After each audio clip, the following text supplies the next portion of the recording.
Theirs. Okay.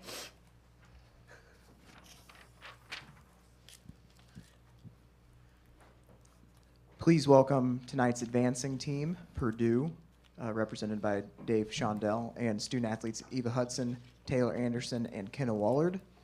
We will start with an opening statement and remarks from Coach Dave Shondell. Coach, go ahead. Yeah, thank you very much. Just a terrific performance tonight by our Purdue team. I want to give Loyola a tremendous amount of credit for the season that they had. Watching them play last night was one of the highlights of my season, to see how well they played and took a team that wasn't expected to do a whole lot and come in and beat a program like BYU the way that they did.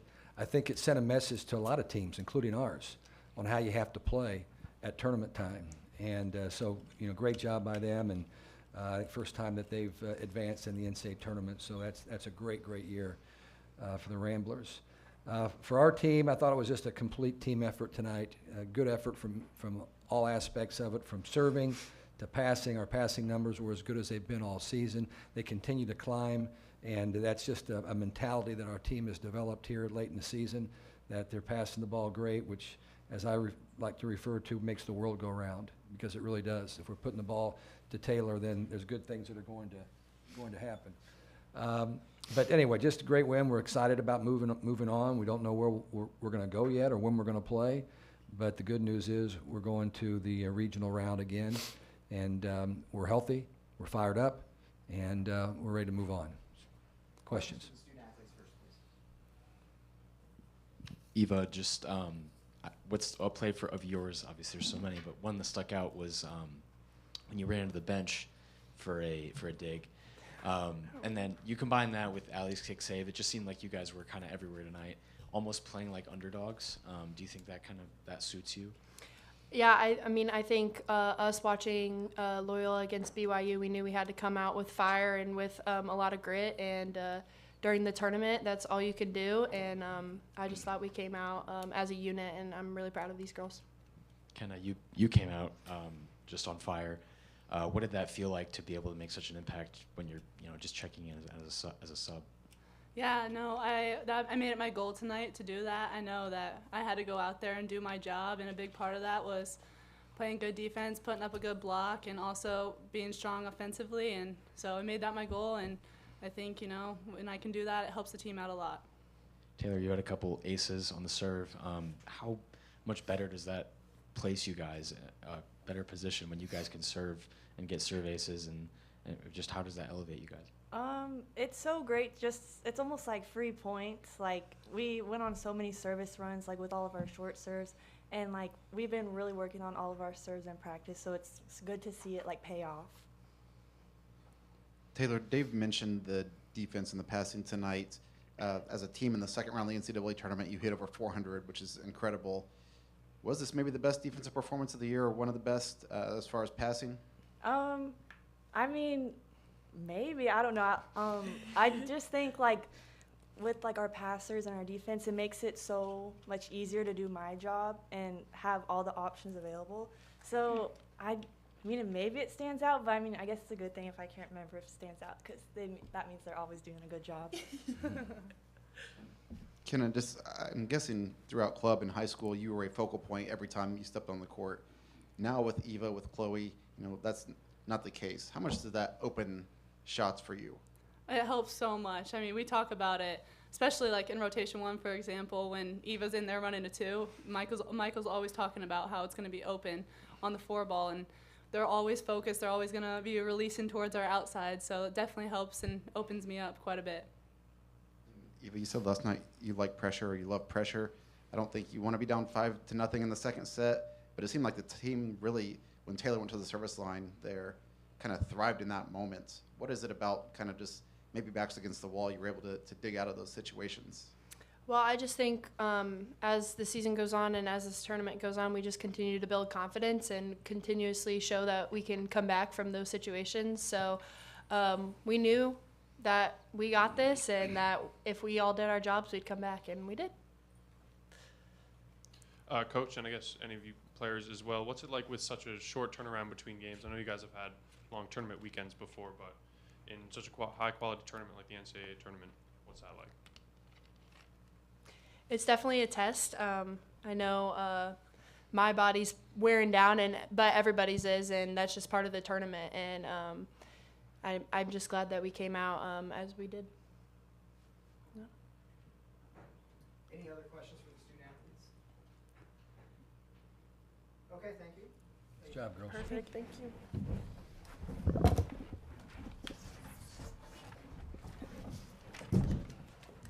Take a few more questions for Coach Shondell.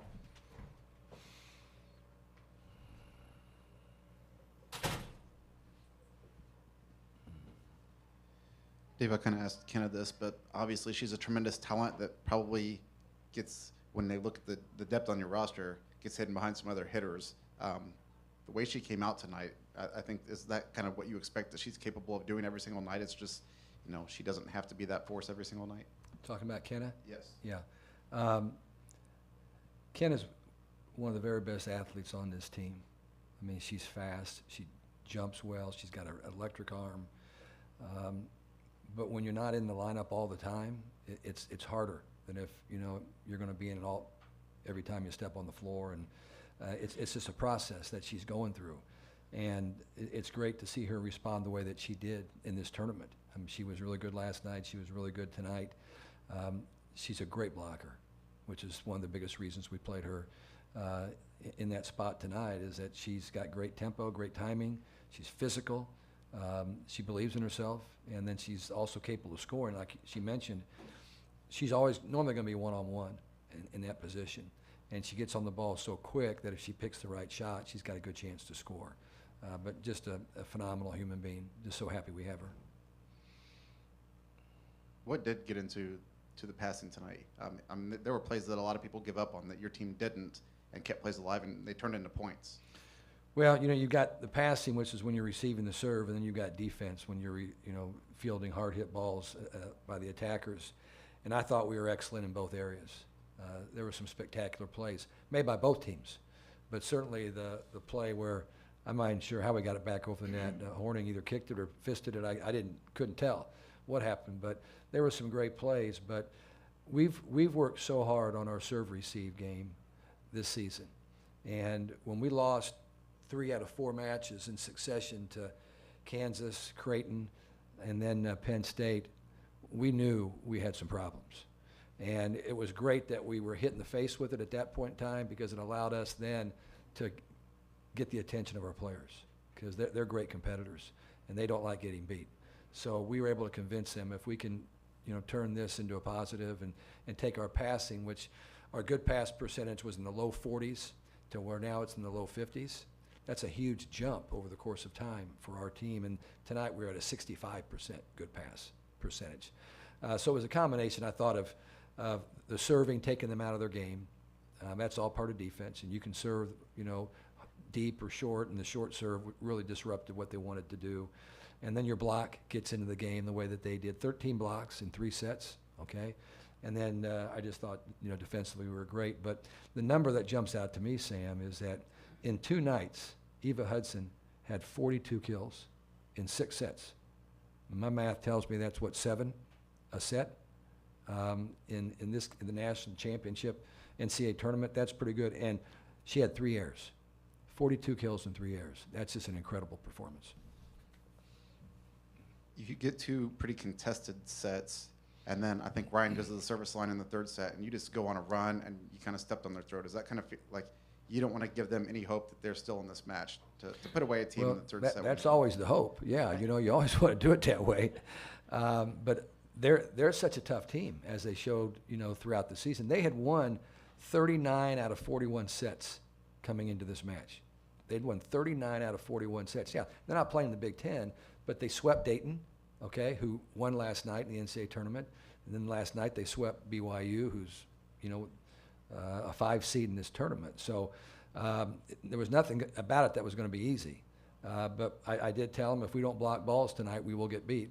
And so they responded by going out and blocking some balls. And really, we just play well in every aspect of it. And great to have Taylor Anderson in here, because sometimes the setter gets undervalued a little bit, but she was putting the ball on a platter for our hitters tonight.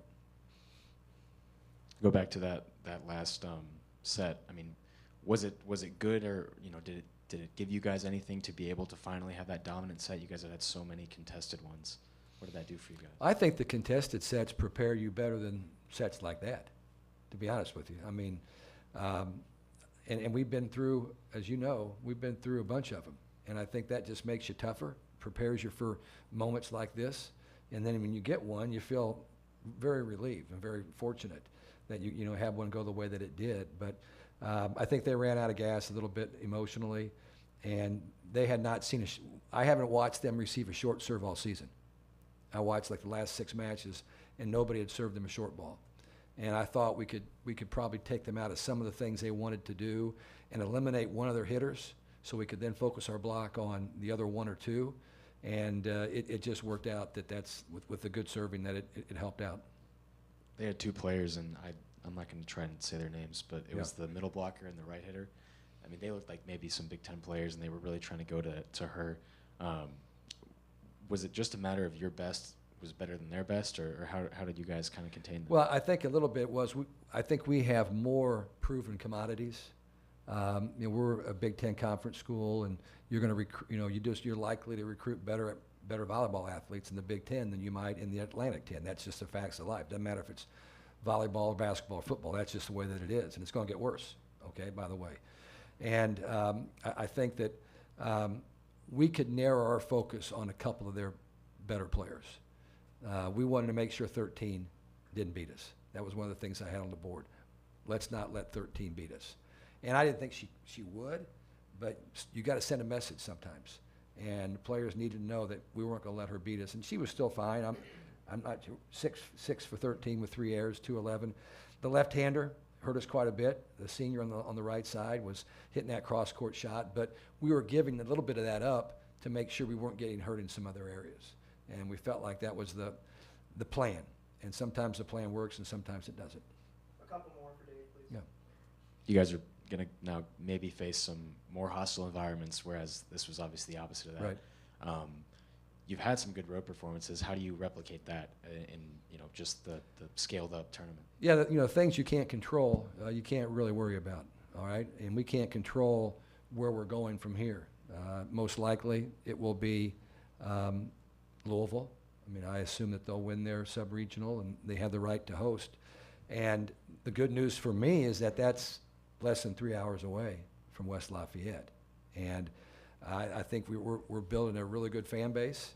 I was in Louisville a few years ago when Matt Painter took his basketball team down there, and it was all black and gold for the most part down there. So I know our fans know how to get there. It's just will they prioritize this for our team? And this is a women's sports team that has proven to our community that they're special. And I think our fans are jumping on board, but this would be a great opportunity for them to do that right around the holiday time and go down and support this bunch. It would be much appreciated.